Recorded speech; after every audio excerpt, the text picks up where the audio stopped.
আসসালামু আলাইকুম ওয়া রাহমাতুল্লাহ। প্রিয় ফেসবুক বন্ধুরা, আশা করি ভালো আছেন, সুস্থ আছেন এই কামনা করি। আজকে আমি একটা বিষয়ে আপনাদেরকে জানাচ্ছি। বিগত ৩ দিন আগে আমাদের আইসিটি মন্ত্রী জনাব ফলক আহমদ সাহেব আমাদেরকে বলেছেন, ইন্টারনেট চালু হওয়ার সাথে সাথে সবাইকে ৫ জিবি করে ইন্টারনেট ফ্রি দেওয়া হবে এবং পেয়েছি। কিন্তু দুঃখের বিষয়, ১০ এমবি বা ১০ মিনিট পর্যন্ত আমরা কোনো ভিডিও, কোনো ইউটিউব ওই এমবি দিয়ে দেখতে পারিনি। আসলে কি মোবাইল কোম্পানিগুলো সরকারকে ব্যবহার করে আমাদের সাথে প্রতারণা করতেছে, না আমাদেরকে ধোঁকা দিচ্ছে? কেন আমরা বারবার ধোঁকা খাচ্ছি? সরকার তো আমাদেরকে দিচ্ছে, কিন্তু কোম্পানিগুলো আমাদেরকে কেন প্রতারিত করছে? ঠিক বারবারই আমরা এই মোবাইল কোম্পানিগুলোর কাছ থেকে প্রতারণা ছাড়া আর কোনো কিছু পাচ্ছি না।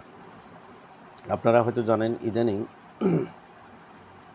মোবাইলের নেট তো খুব স্লো গতি চলতেছে, প্লাস মোবাইলে আপনি টাকা ভরলে কী পরিমাণ টাকা কাটতেছে এরা আমরা ভাষায় প্রকাশ করা সম্ভব নয়। আজকে আমি ৫০ টাকা ভরে ১৫ মিনিট কথা বলতে পারি নাই। ভাই, এদেশ কি মগের মুলুক হয়ে গেছে? এই কোম্পানিগুলো দেখার মতো কি কেউ নাই? কেন আমরা বারবার প্রতারিত হচ্ছি? এই মোবাইল কোম্পানির কাছে কেন আমরা জিম্মি হয়ে আছি?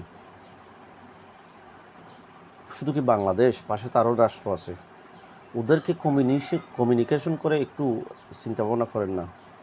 ভারতে দেখেন, নেপালে দেখেন, শ্রীলঙ্কায় দেখেন, ভুটানে দেখেন, জর্ডান, জার্মানি, সমস্ত দেশগুলোতে দেখেন, তারা মোবাইল কোম্পানিগুলোতে একটা নীতিমালার ভিতরে রাখে।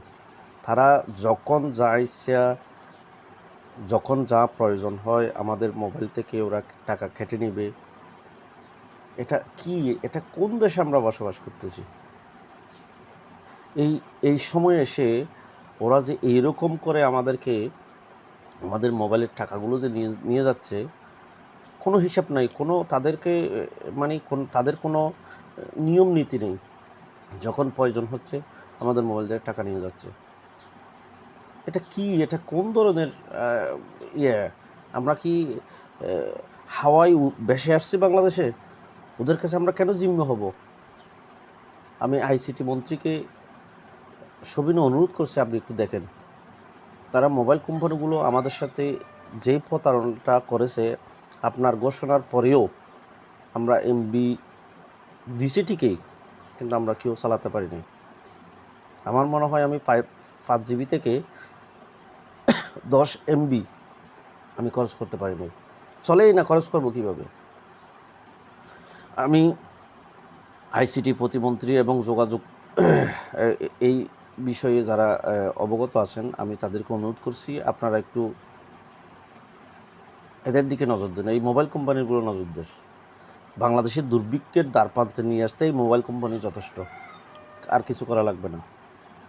বাংলাদেশের মানুষের পকেটের টাকা কিভাবে এই যে মোবাইল কোম্পানিগুলো নিয়ে যাচ্ছে, এটা হিসাব রাখার মতো না। যখন যেমন ইচ্ছে, যখন যা প্রয়োজন কেটে নিয়ে যাচ্ছে ওরা। ভাই, আমরা কোন দেশে বসবাস করতেছি? এইরকম কি একটা দেশ চলে? কেন আমাদের একটা কোনো পার্সোনালিটি, কোনো অধিকার নাই? যে যেখানে যাক সমস্যা নাই, যে কী করে না করে এটা আমার দেখার বিষয় নয়। কিন্তু আমি যে এই মোবাইল কোম্পানিগুলো নিয়ে এইরকম মোবাইলের টাকা কাটা, এইরকম মোবাইলের এমবি কাটা, এটা কী ভাই? এটা কোন দেশে আমরা আছি? আমি টেলিযোগাযোগ মন্ত্রণালয়ের সংশ্লিষ্ট যারা আছেন সবাইকে অনুরোধ করছি, আপনারা একটু এই মোবাইল কোম্পানিগুলোকে একটু থামান। বাংলাদেশের দুর্ভিক্ষে নিয়ে আসতে এই মোবাইল কোম্পানিগুলো যথেষ্ট, আর কাউ লাগবে না। ধন্যবাদ। আসসালামু আলাইকুম ওয়া রাহমাতুল্লাহ।